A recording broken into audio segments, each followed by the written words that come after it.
Il est environ 22 heures. Je suis au lit. Donc, comme vous pouvez le voir, je ne suis pas à la rue. Donc, je ne l'ai pas dit dans mes autres vidéos, mais j'ai enfin trouvé quelque part où dormir. Donc, je suis chez un accueillant pèlerin. Donc, un peu hors chemin, mais c'est pas grave. Ces cas sont très gentils, très sympas. Donc, j'ai mon petit lit tranquillement pour dormir. J'ai eu le repas du soir qui était très très bon. Et j'ai eu de matin et le petit déj aussi. Donc, demain, c'est réveil 8 heures. Tout va bien. Donc je devais arriver initialement au port de la Mare et trouver un hébergement, mais comme je n'ai rien trouvé, j'ai décidé de passer l'office de tourisme, m'a demandé de savoir s'ils avaient une liste d'hébergements. Et ils avaient une liste, donc j'en avais appelé un, et coup de chance, il y avait, ils pouvaient me prendre. Donc au départ je ne savais pas trop, il fallait qu'il demande à sa femme, et puis après sa femme a dit que c'était bon, donc tant qu'ils appellent, puis ils appellent, puis ils rappellent, donc ça a mis un peu de temps. Donc j'étais assez rassuré, mais le problème c'est que c'était un petit peu plus loin que prévu. Donc c'était, je crois, une vingtaine de kilomètres. Je vais juste vérifier sur mon papier. C'était. Voilà, c'était en gros, ouais, une quinzaine de kilomètres de plus que la marque.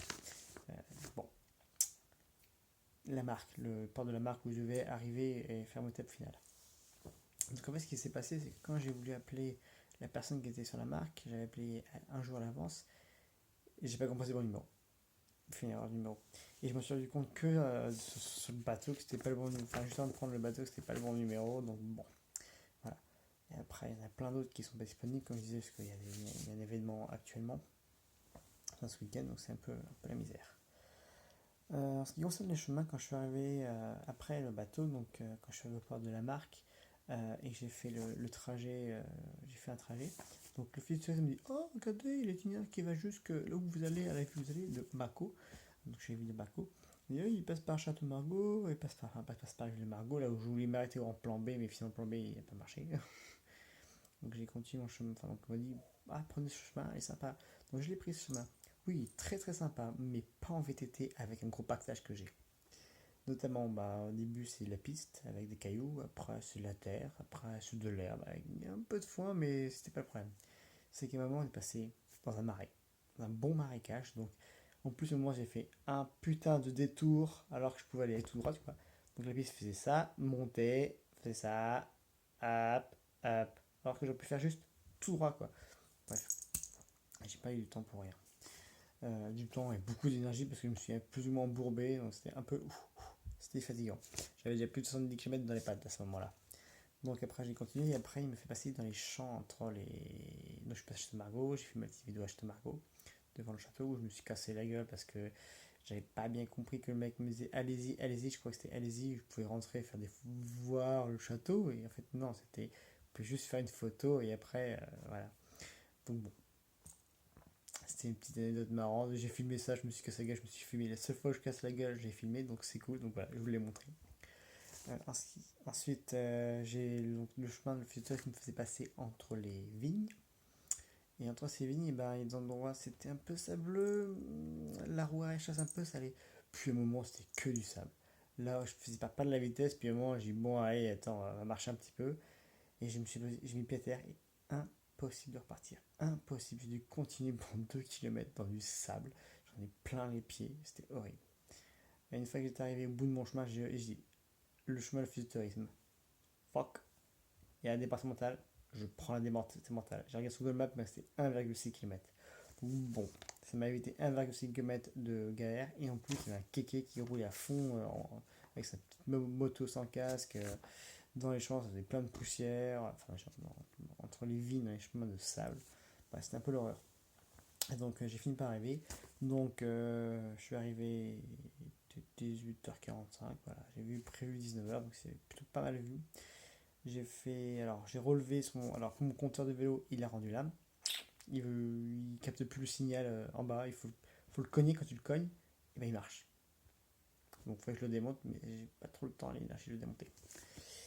Et donc mon application de traçage m'a relevé 95 km de tracé, sachant que je crois qu'il y a 4 km de bateau si je ne me trompe pas, 4 ou 14, je ne sais plus. Mais voilà, je crois qu'il n'y a que 4 km de tracé. Donc j'ai fait une très très grosse tape, beaucoup plus que prévu, donc quasiment un tiers de plus que prévu. Et en ce qui concerne demain, alors j'ai regardé demain, donc je passe par Bordeaux. Donc demain je serai à Bordeaux assez rapidement. Donc voilà. Je vais faire un petit tour, faire un petit coucou à une personne que je connaissais mais pas de nouvelles, donc bon, on trace notre route, hein. J'ai vu qu'il y a un accueil Perrin à 68 km. Bon, voilà, veut dire, ça serait mon plan B. En fait, je vise plutôt le petit patelin de Mons qui a 84 km apparemment. C'est un gîte municipal, donc voilà, j'ai plutôt envie d'aller dans un gîte municipal, essayer de voir des gens, d'autres pèlerins, pour discuter d'autres pèlerins, parce qu'en fait, malgré tout, il me reste plus beaucoup de kilomètres, quoi. Là, il doit m'en rester à peu près, actuellement de la ville où je suis, il doit je vais dire ça. Merde, j'ai pas noté. Bref, il doit m'en rester à peu près 300, même pas 300, là où je suis. Donc si je fais 80 km par jour, et ben en 4 jours c'est plié, j'ai fini quoi. Déjà fini. Voilà, donc je vais viser donc, le petit bled de Mons, donc un gîte municipal. Donc demain matin je vais appeler, une fois que j'aurai fait une ou 2 heures de vélo pour voir si ça roule vraiment bien, parce qu'on est au niveau de Bordeaux, donc Bordeaux c'est plat, ça devrait rouler. Mais je risque de prendre un peu de temps sur Bordeaux, donc voilà, on va voir ce que ça donne. Donc prochaine étape, Mons à environ 404 km. Et si ça marche pas, bah, je peux pousser encore de 16 km pour aller un peu plus long où il y a des chambres d'hôtes. Plan vraiment au pire des cas, mais bon, ça va. Et sinon, il y a encore un site d'étape avec des tipis. Je serais très curieux je viserais bien ça, mais ça va me faire 100 km de vélo. Ça, c'est en théorie. En pratique, il y en a toujours plus parce qu'on se compte toujours. Voilà. Ah, autre bon point. À partir de demain, je n'ai plus les tracés que j'ai, parce que les tracés que j'ai, en fait, le mec qui a fait, j'ai récupéré les tracés, il a fait le chemin de Tours, et puis après Bordeaux, il a bifurqué sur le chemin du Vézelay, ce qui fait que c'est pas du tout moi le chemin de Tours que je prends jusqu'à Saint-Jean-Pied-de-Port. Et donc là, j'ai récupéré une autre application qui s'appelle MyTrail, et dedans il y a des cartographies dont tu peux voir le chemin de Saint-Jacques. Béni, merci, merci. Donc ça, je ne serai pas perdu, j'aurai le tracé avec moi et en plus je serai sur la carte. Ce que j'ai fait aujourd'hui quand je me suis perdu en quittant la ville de Mirambeau, j'avais pris un autre GR et donc ce que j'avais fait, j'avais regardé sur mon téléphone, sur le portail du Géoportail et on peut accéder aux cartes IGN gratuitement. Et à partir de là, j'ai vu, j'étais sur notre GR et que j'étais parti direction la mer. Voilà. C'était la débrief de cette grosse journée, oui, 100 km, grosse vidéo, hein. Et puis plein de choses sympathiques à raconter. Demain, normalement demain soir j'arrive dans les Landes, donc demain soir ça va être un peu plus monotone les Landes, il paraît que c'est chiant. Donc, affaire à suivre, allez.